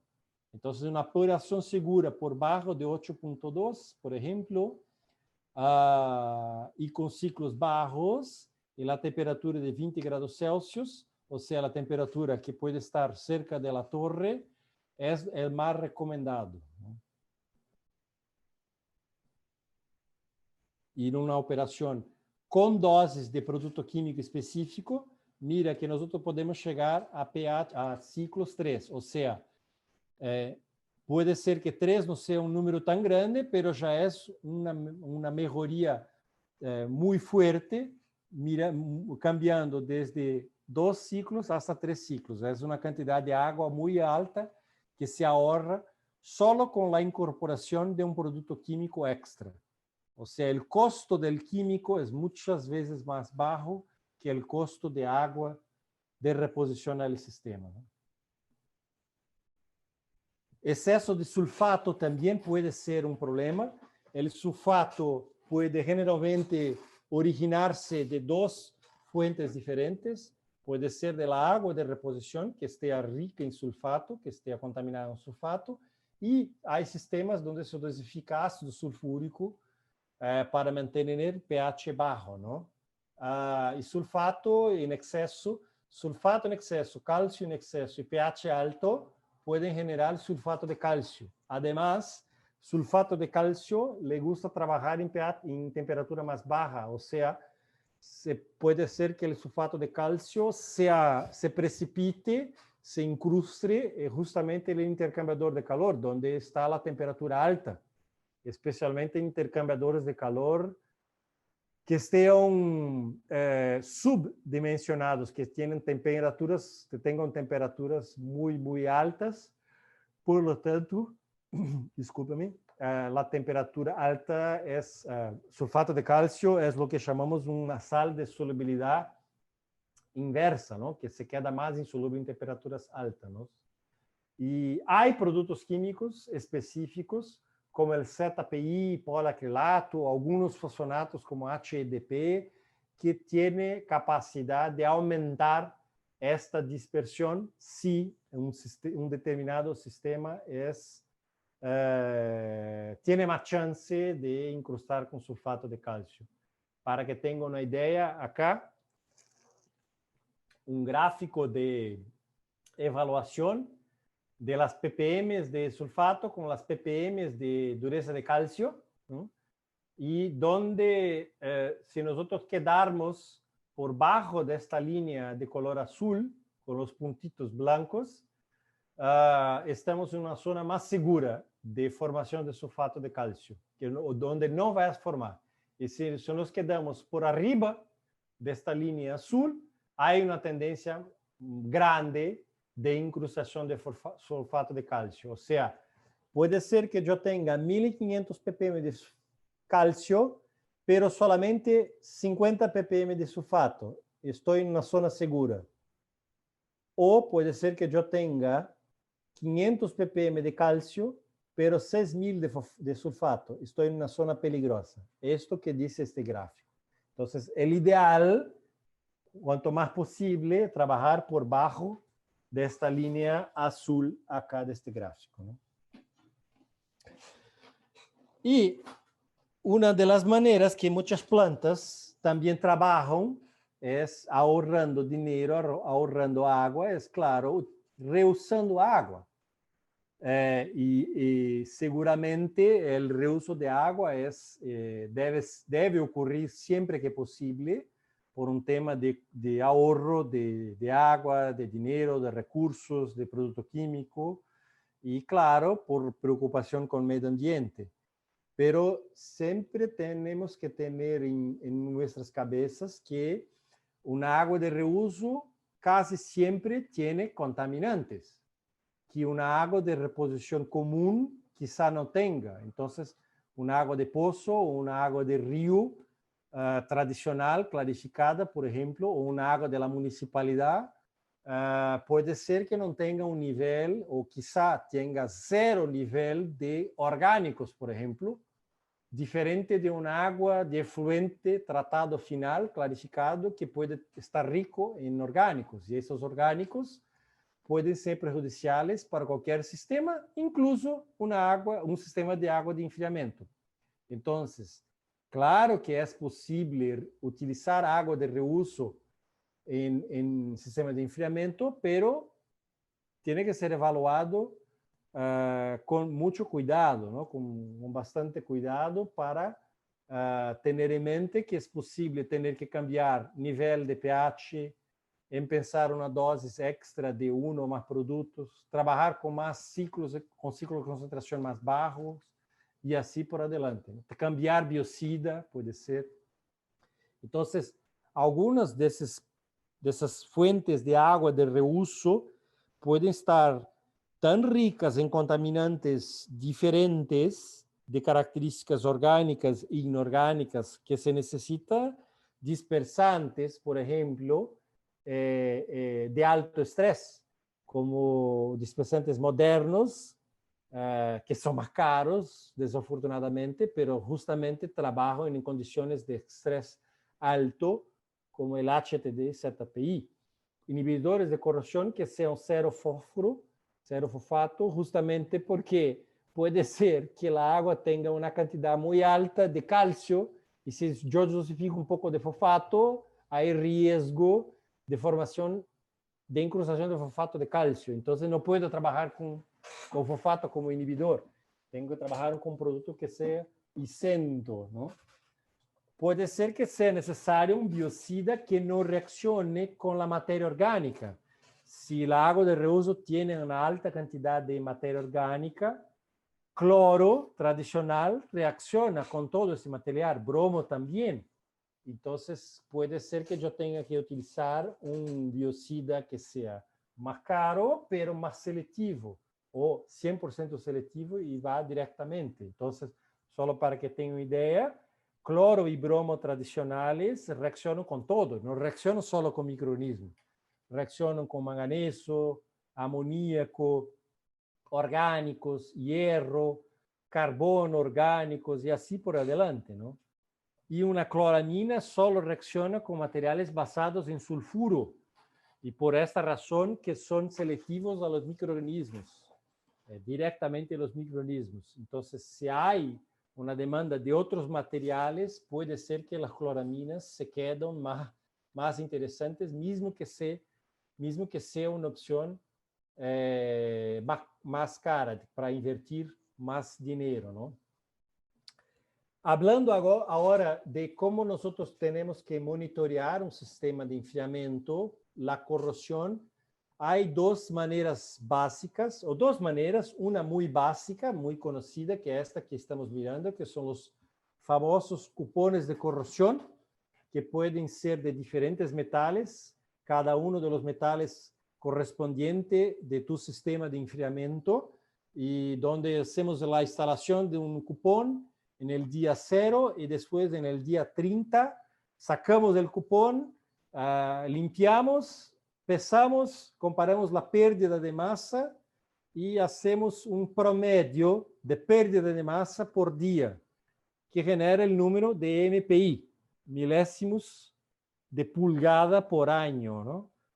Esto es extremamente barato, bajísimo costo operacional, muy fácil, pero tiene dos desventajas. Primero, tú necesitas 30 días de exposición y segundo, tú tienes un promedio de 30 días, no tiene datos puntuales, ¿no? La otra manera es mucho más costosa, tiene un costo asociado mucho más alto, pero tiene las ventajas que el cupón no tiene. La primera ventaja es que es inmediato. Tú miras inmediatamente por una sonda de corrosión, un corrosifímetro como este, de manera inmediata cómo está la tasa de corrosión de tu sistema. Y no necesitas esperar por 30 días de operación.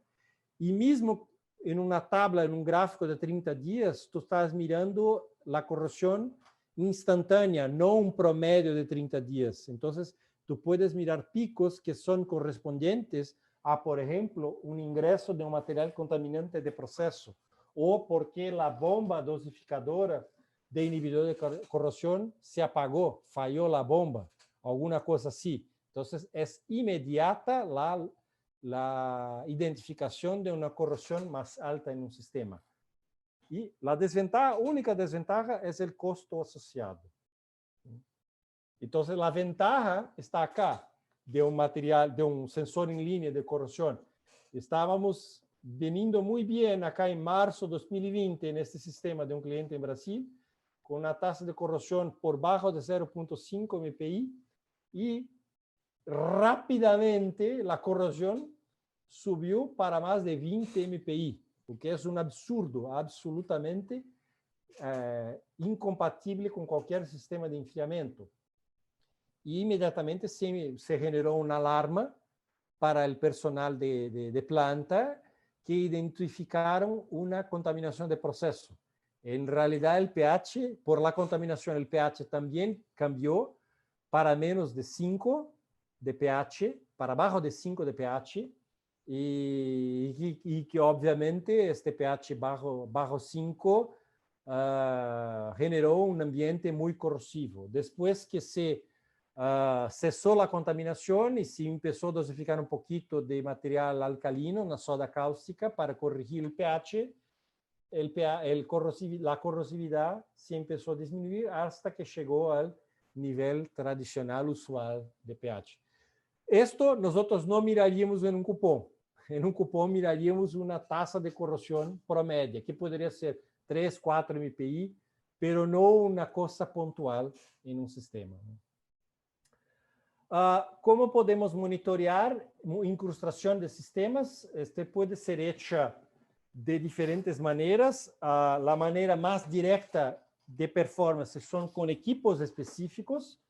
Este equipo que está acá es un equipo muy avanzado, no es nuevo, es un desarrollo de muchos años, pero aún sigue actual y es un equipo que hace la simulación idéntica en un espacio pequeño, la simulación del modelo del intercambiador más crítico de una determinada planta. O sea, en la realidad este pedacito que miramos acá, donde estoy pasando la puntera láser acá,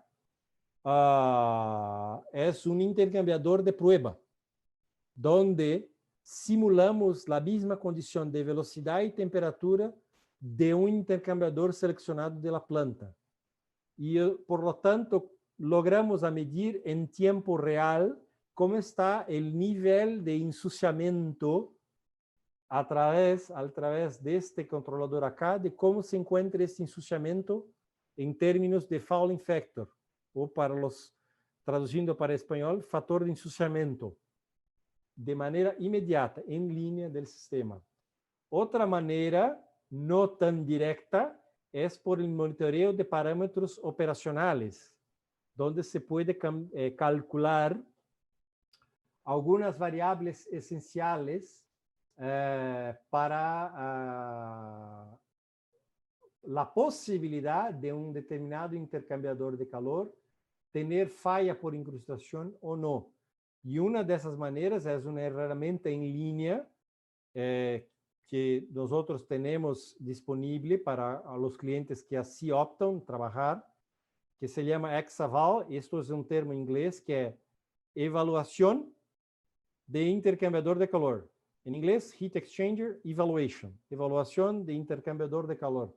O sea, con datos simples de medición como caudal de agua, temperatura de entrada y salida de agua, temperatura de entrada y salida de, del proceso, del fluido de proceso, número, cantidad de tubos, comprimento del intercambiador de calor, diseño de intercambiador de calor, etc.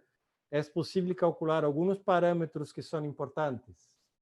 Entonces, el equipo de monitoreo del nivel de incrustación que yo mostré en la lámina anterior, puede monitorear el intercambiador de esta manera.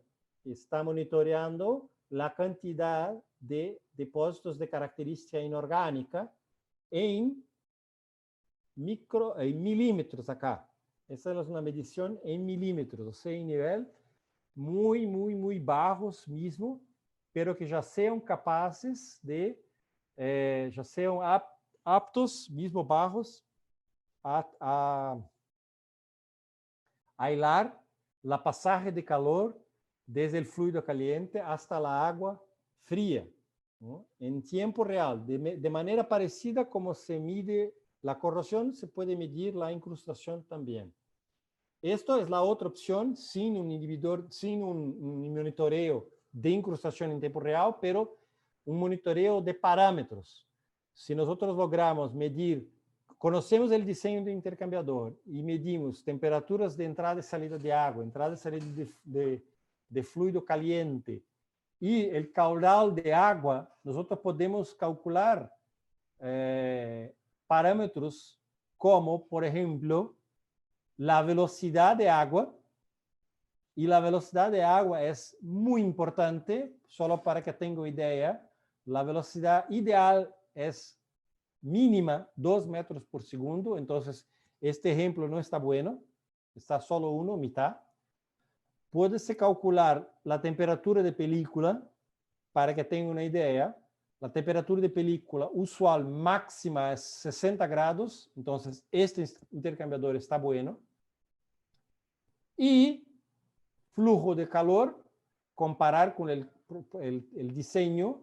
Y por último, este parámetro que se llama HTSC, en inglés, coeficiente de estrés hidrotérmico, que es un parámetro termomecánico, es un cálculo muy simple, relativamente simples de ser hecho, desde que tú tengas todos estos datos de medición. Y es un parámetro que mide la performance de un intercambiador de calor sin considerar cómo se encuentra la química de agua. Este parámetro no interesa si el pH es 1 o 12, si tiene 100 ppm de calcio o 10.000 ppm de calcio, no interesa eso. Si está sucio con microorganismo o si está limpio, no le interesa esto. Es solo una evaluación térmica de la temperatura y de la mecánica, del flujo de agua. Y el ideal es que este número sea bajo de 2, no más que 2.0. Entonces, también es una manera de hacer este acompañamiento, ese seguimiento, si hay posibilidad de falla en un determinado intercambiador de calor. Para la microbiología, también hay diferentes maneras de hacer el control, el monitoreo. El más tradicional y el más barato son diferentes kits manuales, portátiles o de laboratorio para conteos. Puede ser conteo desde el más común, conteo de bacterias aeróbicas totales, por ejemplo, o conteos de bacterias específicas, o conteos de algas, así por delante, o el más moderno, pero tiene un costo de inversión, claro, es un sensor en línea que tiene la capacidad de medir la cantidad de biofilm generado en una determinada superficie. Entonces, en un gráfico como ese, parecido con que miramos del otro que estaba midiendo incrustación inorgánica. Acá no. Acá está midiendo el biofilme en tiempo real, también en un rango muy bajo, como miran acá, en pocos milímetros de deposición de biofilme, ¿no? Y este es un dato de performance inmediato y real del sistema. Y creo que llegué al final de mi presentación. Muchas gracias por el tiempo de todos y creo que tenemos algunos minutos si hay preguntas o si Eduardo y Natalie quieren hablar un poquito más. Sí. Muchas gracias, Anderson, por la ponencia el día de hoy y acompañarnos estos 2 días en el webinar. Creo que ahí Eduardo nos va a ayudar con las preguntas. Han habido varias preguntas en el chat. Sí, efectivamente. Buenas tardes. Muchas gracias, Anderson. Excelente la exposición como siempre. A ver, César Augusto Moscol nos ha escrito, tiene varias interrogantes, ¿no? Pero vamos a tener que responderte, César, por mail directo, ¿no? Vamos a tomar algunas. ¿Cuáles son los materiales más eficientes, Anderson? Pregunta César, de las torres de enfriamiento debido a la corrosión. No sé si la Con pregunta... metalurgia. Sí, la metalurgia, esa pregunta. Exacto. Ah, sí, seguramente quien tiene bastante dinero para invertir se puede aplicar una metalurgia 100% hecha en acero inoxidable, es la mejor opción. Y en algunos casos extremos, yo solo escuché, nunca miré en mi vida, hecha en titanio también. Pero acero inoxidable es común en algunas plantas. De acuerdo. Titanio también, y eso debe ser sumamente caro, costoso. Sí. Por ahí vi una pregunta que decía, ¿se puede usar el agua de la torre para un caldero, como agua de ingreso a un caldero? Me imagino que el agua de la purga debe ser.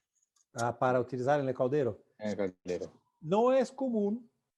Es necesario evaluar qué tipo de materiales contaminantes tiene esa agua de esa purga, ¿no? Porque puede estar rica en muchas cosas.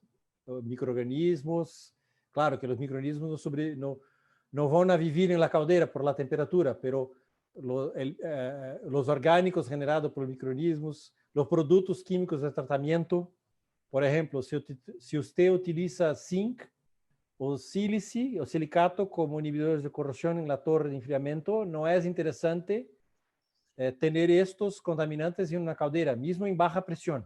Zinc no es interesante, ¿no? Entonces, es interesante hacer una evaluación. Lo que yo miré en muchas plantas es un reuso un poco diferente. Entonces, por ejemplo, plantas que tienen osmosis inversa, para generar agua de alta pureza para calderas de alta presión, utilizan el rechazo de la osmosis como parte de agua para la torre de enfriamiento. Esto es muy común. Esto es bien común. Pero directamente de la torre para la caldera, creo que es importante evaluar las condiciones. De acuerdo. El rechazo sí, también nos hemos visto nosotros en algunas plantas, ¿no? De la ósmosis. Nos pregunta Vanessa, ¿cuál es la concentración de sílice permitida en torres con circuito cerrado? Debe ser en circuito cerrado, sí. Creo que, ok, circuito cerrado, abierto con recirculación. Creo que es la pregunta, porque sí, es una torre de enfriamiento. Generalmente, el número recomendado es 180 ppm, que se puede llegar hasta 200, 220, a depender si es posible aumentar el pH y dosificar un producto para sílice. Sin sílice, sin produto específico para sílice, generalmente es 180 ppm. 180 ppm, perfecto.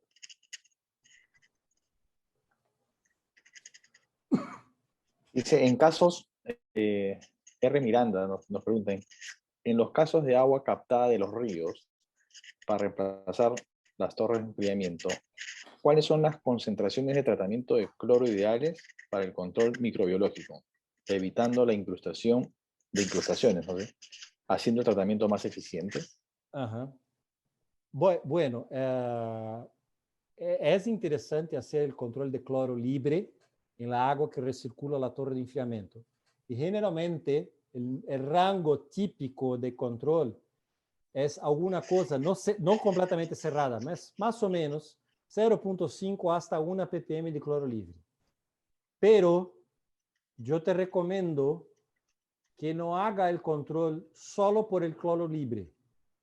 Y la razón para esto es que es posible, a depender de las características de agua y eventuales contaminantes en tu sistema, que mismo con 1 ppm de cloro libre, tú no tienes poder de oxidación suficiente, un poder de oxidación mínimo para destruir los microorganismos.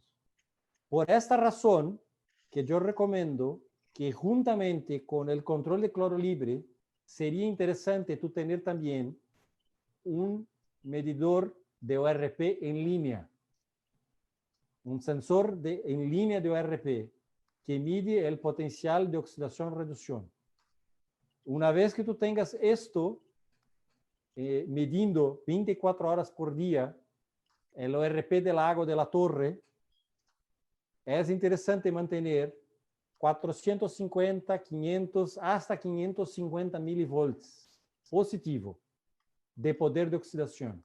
Se con 500 milivolts de ORP, tu nivel de cloro libre es 0.2, no hay problema que es 0.2, puede ser 0.2. Es que estás en una condición excelente de control microbiológico. Y la razón para esto es que por arriba de 500 milivolts, la capacidad del microorganismo vivir en una agua disminuye hasta casi cero. Esta es la razón. Entonces, te invito a hacer los dos, control del nivel de cloro libre y también de ORP. De acuerdo. Hay una pregunta de CSPER, dice, ¿por qué se debe utilizar hexametafosfato en lugar de ácido fosfórico? ¿Cuál es la principal ventaja?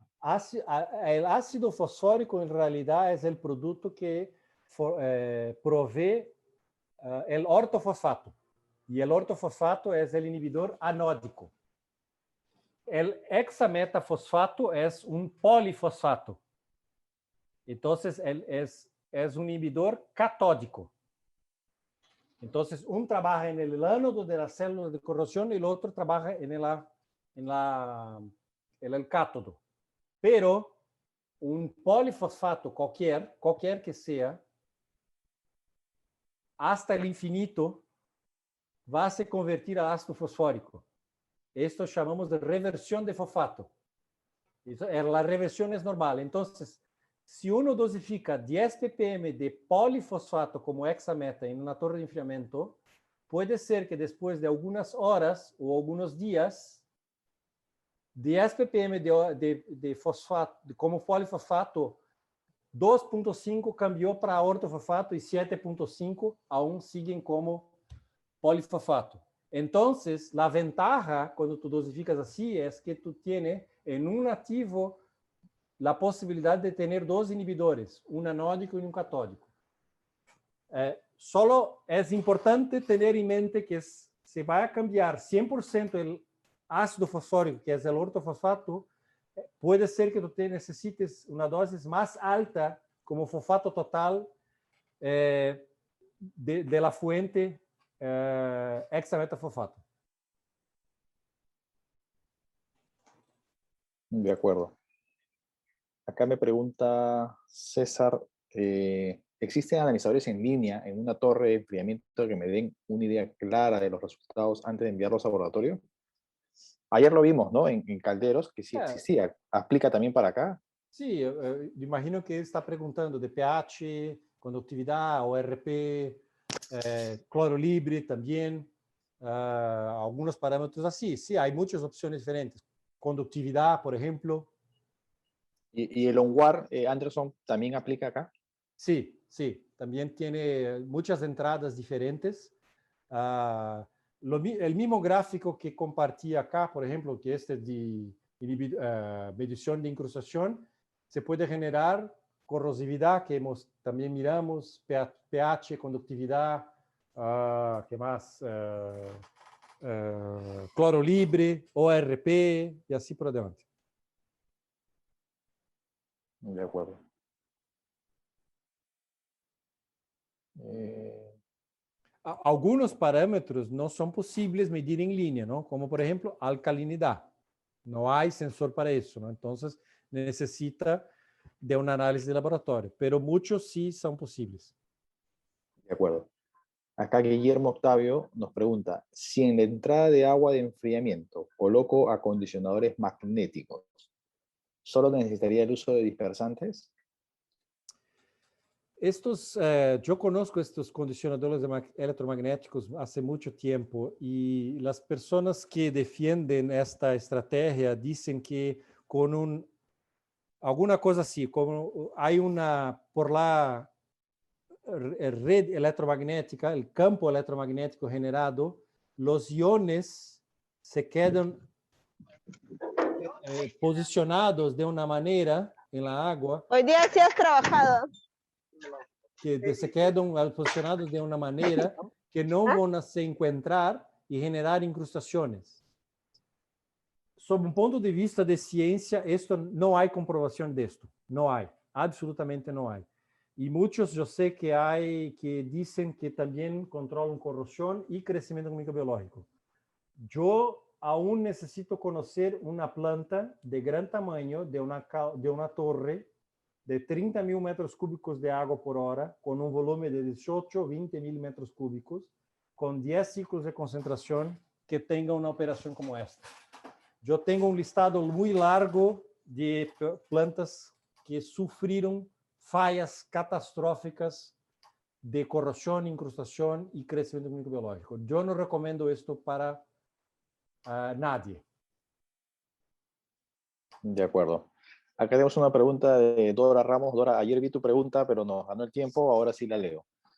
Buenas tardes, dice, por favor, una consulta en el caso de que el agua de ingreso para las torres de enfriamiento tengan elevados cloruros, ¿existe algún tratamiento para disminuir este parámetro? No, no en la torre, ¿no? El único tratamiento que se puede hacer para sacar el cloruro sería, por ejemplo, con una resina de cambio iónico, específico para cloruro, ¿no? Una resina iónica. Pero una vez que el cloruro ya está en la agua, no hay cómo hacer, porque el cloruro es un ion y los sales de cloruro son sales muy solubles. Cloruro de sodio, por ejemplo, es extremadamente soluble. Entonces, no hay como remover en la torre, solo antes de llegar a la torre. De acuerdo. Y con una resina especial para cloruro. Sí. Perfecto. Bueno, vamos con la última. ¿Existe un reactivo que se le puede agregar al agua de la torre de enfriamiento para detectar contaminación de aceites y grasas? Biopenetrantes y biodispersantes generalmente son buenos productos que disminuyen los problemas asociados a aceites y grasas. Sí, esos pueden ser utilizados en un momento de contingencia, ¿no? De urgencia. De acuerdo. Perfecto. Siguen llegando las consultas. Yo creo que podríamos ya pasarlas para responder vía email. Y siendo ya casi las 4 de la tarde, estaríamos dando por concluido el webinar, agradeciéndoles a todos los participantes por el día de ayer y el día de hoy. Y veo que hay mucha aceptación y ya nos están pidiendo información de cuándo serán los próximos webinars. Así que pronto regresaremos con los temas que ustedes también nos sugieran. Son libres de podernos sugerir algunos temas relacionados al tratamiento químico de las aguas y nosotros encantados de tomarlos en consideración. Desde Lima, Anderson, un fuerte abrazo a ustedes allá en Brasil, mucho obrigado, a cuidarse todos, ¿no? Que nos toca, y bueno, le doy pase a Natalie para poder cerrar el webinar. Gracias a todos por su participación. Gracias, Eduardo. Gracias nuevamente, Anderson. Ya lo dijo todo, Eduardo. Te agradecemos por haberte sumado a esta iniciativa representando a Solenis y haberte sumado a la iniciativa de Gran Invest para poder contribuir con el conocimiento, para poder gestionar el conocimiento y contribuir con el aprendizaje de todas las personas aquí conectadísimas. De verdad que estamos muy contentos de todos los participantes que no solamente están conectados desde las diferentes partes del Perú, sino que ya Nos han enviado saluditos desde toda Latinoamérica y es muy grato para nosotros contribuir con el aprendizaje, y sí, también es muy alentador todos los comentarios que nos dejan en el chat, todos muy contentos y satisfechos con los conocimientos, con todo lo compartido, tanto el día de ayer, que también ha participado Dante Antaigua, que también nos está acompañando el día de hoy, y Anderson, y hoy cerrando ya la sesión de webinars, pero solo de este mes, así que tranquilos que se vienen nuevos webinars, nuevos temas. Por ello también les hemos dejado ahí la encuesta en el chat para que nos puedan enviar sus sugerencias, sus comentarios de qué temas desearían que propongamos para los siguientes webinars. Así que nuevamente muchísimas gracias a todas las personas que se han conectado, que se han dado este espacio, este tiempo de participar tanto el día de ayer como hoy. Ya van a recibir sus constancias de participación, todos los que se han registrado van a recibir su constancia y también van a ser enviados los links con las grabaciones de todas las ponencias. Así que tranquilos por ello. Bien, si no hay ninguna consulta adicional, creo que ya podemos concluir este webinar. Sí, solamente quería agregar, Natalie, que para las personas que no estuvieron ayer, van a poder recibir, si se registran, el link para que vean el video, ¿verdad? Claro, de claro la que ponencia sí. del día de ayer. Sí. El día de ayer, sí. Perfecto. Correctamente. Bueno, muchísimas gracias. Muchas gracias a todos. Eduardo, gracias, Natalie. Gracias. Gracias, Dante. Muito obrigado, Anderson. Muito obrigado. Muy buenas tardes. Gracias. Gracias.